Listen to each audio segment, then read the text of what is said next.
E hoje, gente, é o Dia Mundial do Alzheimer. E o objetivo, claro, é o de divulgar para a população informações relacionadas a essa doença, como orientações sobre prevenção, as causas e até o tratamento da doença. Eu convidei o neurologista Felipe Ibiapina dos Reis e que veio aqui para bater um papo com a gente e dar todos os esclarecimentos. Boa tarde, doutor. Boa tarde, Maria. Boa Obrigada tarde a pela todos. presença. Dia Mundial do Alzheimer, então, né? Estamos Isso. aqui para falar dessa doença que a gente sabe que afeta muito mais os idosos, mas não quer dizer que não afete também as pessoas mais jovens, né? Isso, a gente sabe que hoje em dia a doença de Alzheimer ela é a primeira causa de demência no mundo. E a maioria dos pacientes que sofrem dessa doença estão ali a partir dos 60 anos de idade, 70 anos de idade.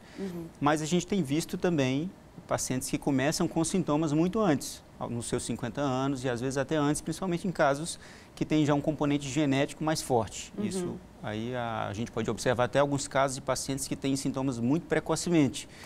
O que nos chama a atenção para outros diagnósticos também, né? Até porque queixa de memória é muito comum, né? Você ter uma déficit de atenção, déficit de memória hoje em dia é super comum. Por isso que é tão importante buscar ajuda médica, uma boa avaliação, principalmente quando os sintomas acontecem muito precocemente, porque existem outras doenças, outras situações que muitas vezes simulam doença de Alzheimer e na verdade não são. E não são, aí as pessoas podem confundir. Exatamente. Mas a causa mesmo, né? Você comentou de um fator genético, mas que é mínimo. E o que causa, então? Ainda é uma coisa meio desconhecida? Ainda é desconhecido. Infelizmente, a ciência tem evoluído muito. Alguns genes já foram descritos com que aumentam o risco de doença de Alzheimer, mas ainda não temos uma única causa determinante. O que se sabe são uma soma de fatores, né? Provavelmente fatores genéticos associados a fatores ambientais e estilo de vida. Estilo de vida também, né? Isso, por isso que até hoje a gente, para responder a pergunta, como é que eu faço para evitar ter doença de Alzheimer? É difícil, mas a gente investe muito no aconselhamento sobre estilo de vida, hábitos saudáveis, porque se observou que pacientes que têm esses fatores de risco um pouco descontrolados, pressão alta, colesterol, estresse, isso tudo também está associado não só ao aumento de risco cardiovascular, de infarto, mas também de AVC e doença de Alzheimer. E doença de Alzheimer, também. Tá aí.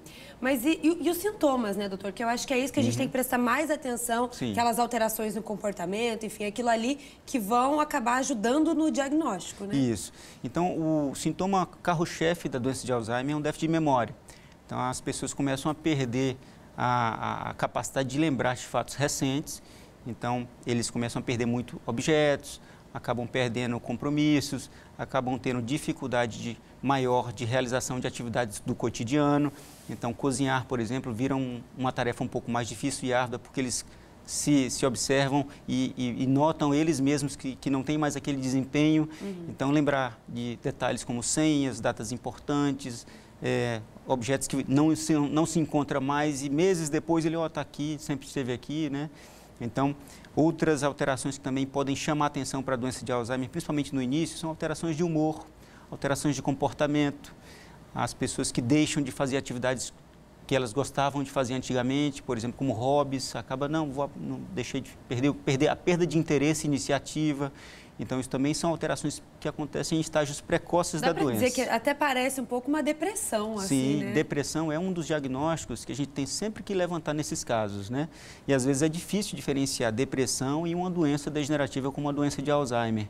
Os sintomas podem ser exatamente bem parecidos no início do quadro. Ao longo da evolução, cada uma segue o seu curso próprio. Mas é importante esses sinais, esses sintomas que você está falando aqui, que parecem muito mesmo com outras doenças, a memória, a questão do humor e do interesse, a perda do interesse. Como é que é feito esse diagnóstico? Assim, que você fala, não, realmente esse paciente tem Alzheimer. O diagnóstico é feito basicamente por uma boa avaliação clínica.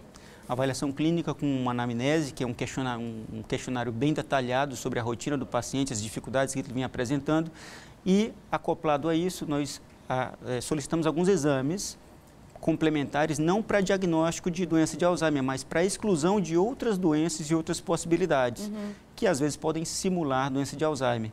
Uma vez que os exames não mostram nenhuma causa secundária, nenhum outro diagnóstico que simule doença de Alzheimer, e ele preenche critérios clínicos que são bem estabelecidos pela sociedade brasileira, pela literatura médica, uma vez que ele preenche esses critérios, está feito o diagnóstico e estamos autorizados a iniciar o tratamento.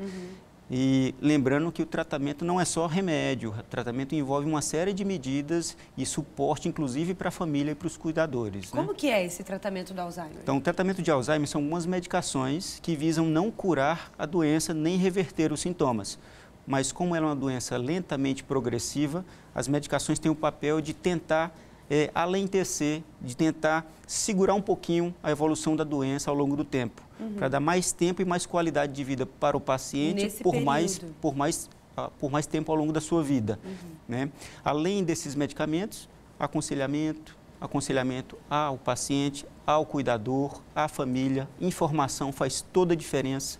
Quanto mais cedo eles têm esse acesso à informação, é possível prever complicações futuras e as soluções futuras quando algumas complicações aparecerem, quando tiver dificuldade de localização dentro de casa, dificuldade de levantar à noite sozinho, dificuldade de sair de casa sozinho. Então, a gente já pode prever algumas situações, delegar, por exemplo, funções como a administração da casa, a administração das contas para outra pessoa, de forma gradativa. A pessoa com Alzheimer, ela sempre vai precisar de um cuidador, alguém apoiando o tempo inteiro, porque querendo ou não, muitas atividades, vai ser difícil ela conseguir desenvolver sozinha, né? Sim. A dificuldade vai acontecer progressivamente. E à medida que ela acontece, é preciso uma reorganização, inclusive, do meio social, da família, para poder delegar funções que eram atribuídas àquele ente querido que está sofrendo da doença, para que outra pessoa assuma essa função. Então, certamente, em algum momento da doença, ele vai precisar de auxílio, vai precisar de um cuidador ou de mais de um cuidador. Né? E quanto mais ele estiver cercado de suporte, melhor a qualidade de vida do paciente e dos cuidadores também. E dos cuidadores.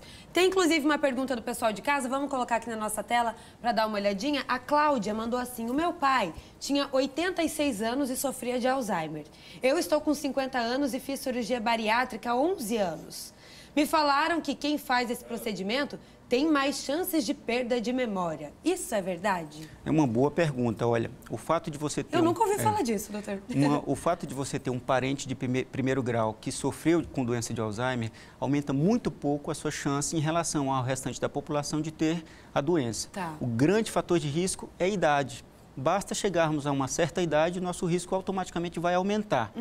Sobre a cirurgia bariátrica, é muito comum acontecer perda de memória após a cirurgia por algumas deficiências vitamínicas. Por exemplo, a deficiência de B12, que é absorvida no estômago, ela, ao longo do tempo, pode causar déficit de memória, que às vezes simula uma doença de Alzheimer. Mas não necessariamente é uma doença neurodegenerativa. É simplesmente um sintoma, perda de memória, secundário à deficiência vitamínica, que ocorre muito comumente em pacientes que sofreram a cirurgia bariátrica. Mas isso ela pode tentar resolver tendo essa suplementação? Exatamente, fazendo a suplementação. Primeiro, fazendo uma avaliação clínica bem detalhada para saber qual o motivo da perda de memória. Se for deficiência vitamínica, a reposição da vitamina... Repõe com a vitamina e está tudo certo. Resolve o assunto. Doutor, obrigada pelas dicas, pelos esclarecimentos mais uma vez aqui no Verdades. Eu que agradeço, foi um prazer.